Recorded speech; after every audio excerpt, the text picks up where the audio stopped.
வணக்கம் மக்களே, welcome to the ஃபென்சர் show. இன்னைக்கு நம்ம பார்க்க போகிறது லாஸ்ட் நைட் ஆஃப் அமோர் அப்படின்ற இட்டாலியன் மூவியோட ரிவ்யூ. இந்த படம் பார்த்தீங்கன்னா புக் மை ஷோ ஸ்ட்ரீமிங் ஆப்பில் அவைலபிளாக இருக்குது, தமிழ் டப்பிங்லையுமே அவைலபிளாக இருக்குது. இந்த படம் ஒரு ராத்திரி நடக்கக்கூடிய ஒரு இன்ட்ரெஸ்டிங்கான த்ரில்லர் அப்படின்னே சொல்லலாம். ஒரு போலீஸ் ஆஃபீஸர் ரிட்டையர் ஆக போகிறாரு.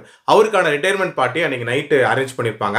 அந்த நைட் அவர் வாழ்க்கையில் நடக்கக்கூடிய சம்பவங்கள் அப்படின்ற மாதிரி தான் இந்த கதை போகும். இந்த ஆஃபீஸரை பொறுத்த வரைக்கும் பார்த்தீங்கன்னா கிட்டத்தட்ட 35 வருஷம் சர்வீஸ் பண்ணியிருப்பாரு. ஒரு டைம் கூட யாரையுமே சுட்டதில்லை அப்படின்ற மாதிரியான ஒரு பேர் இருக்கும் இவருக்கு. இவரோட ரிட்டையர்மெண்ட் காலத்தில் இவருக்கு ஒரு கேங்ஸ்டரோட பழக்கம் ஏற்படுது. அவர் ஒரு சைனீஸ் மாஃபியா லீடரு. அவரோட உயிரை இவர் ஒரு கட்டத்தில் காப்பாற்றிருப்பார். அதனால இவருக்கு ஏதாவது செய்யணும் அப்படின்றதுக்காக ஒரு சின்ன மிஷன் மாதிரி கொடுத்து அதை நீ பண்ணி முடிச்சிட்டு அப்படின்னா ஒரு பெரிய அமௌண்ட் உனக்கு தரேன் அப்படின்ற மாதிரியான ஒரு ஆஃபரை கொடுக்குறாரு. அவரோட மனைவியும் பயங்கரமா இவருக்கு புஷ் பண்றாங்க. அண்ட் இவருமே அந்த மிஷனை பண்ணி முடிக்கிறேன் அப்படின்ற மாதிரி கமிட் பண்ணிக்கிறாரு.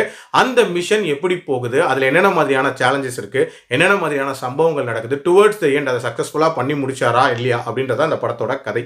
இந்த படத்தோட பாசிட்டிவ்ஸை பொறுத்த வரைக்கும் எனக்கு இந்த படத்தை நரேட் பண்ண விதம் அப்படின்றதே ரொம்ப பிடிச்சிருந்துச்சு. ஆக்சுவலி இந்த படம் ஸ்டார்ட் ஆகும்போது பார்த்தீங்கன்னா ஒரு சாதாரண ரிட்டையர்மெண்ட் பார்ட்டி அப்படின்ற மாதிரி தான் ஸ்டார்ட் ஆகும்.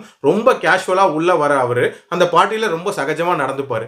அந்த டைமில் இவருக்கு ஒரு கால் வரும். அந்த கால் அட்டன் பண்ணிட்டு இவர் வெளியே போவார்ல, அதுக்கப்புறம் தான் இந்த மாதிரியான சம்பவத்தை பண்ணிட்டு தான் இங்கே வந்திருக்காரு அப்படின்றதே தெரியும். உண்மையிலே அந்த சீன் சூப்பராக இருந்துச்சு. அதே மாதிரி இந்த படத்தில் பார்த்தீங்கன்னா அந்த மிஷன் ரிலேட்டட் சீன்ஸ்லாம் ரொம்பவே நீட்டாக டென்ஷன் பில்ட் பண்ணியிருப்பாங்க. அதாவது ஒரு போலீஸ் ஆஃபீஸர் மறிப்பாங்க. ஸோ அப்போ நடக்கக்கூடிய சம்பவங்கள்லாம் ரொம்பவே பரபரப்பாக இருக்கும். ஆல்சோ ஹீரோவை பொறுத்த வரைக்கும் பார்த்தீங்கன்னா ரொம்ப சாஃப்டான போலீஸ் இல்லையா. ஸோ உயிரை காப்பாற்றிக்கிறதுக்காக அவர் பண்ணக்கூடிய விஷயங்கள் அப்படின்றதெல்லாம் சூப்பராக அந்த சர்வைவல் இன்ஸ்டிங்க்டை வெளிப்படுத்துகிற மாதிரியான காட்சிகளாக இருக்கும். அதே மாதிரி இந்த படத்தில் டுவர்ட்ஸ் தி எண்ட் முடிச்ச விதம் அப்படின்றதுமே ஒரு லாஜிக்கலான எண்டாக தான் இருக்கும். அண்ட் ஆல்சோ ஒரு சில துரோகங்கள் அப்படின்றதுமே இந்த படத்தில் ரொம்ப நீட்டாக கேஸ்ட் பண்ணியிருப்பாங்க. பட் அந்த துரோகத்தை காட்டினாங்கல்ல, அதில் ஒரு சஸ்பென்ஸ் ஃபேக்டர் அப்படின்றதெல்லாம் வச்சிருந்துருக்கலாம். பட் ரொம்பவே ஈஸியாக கெஸ் பண்ணுற மாதிரியான ட்விஸ்ட்டாக வச்சிருப்பாங்க. ஸோ அது ரொம்பவே ப்ரெடிக்டபுளாக போயிடுச்சு.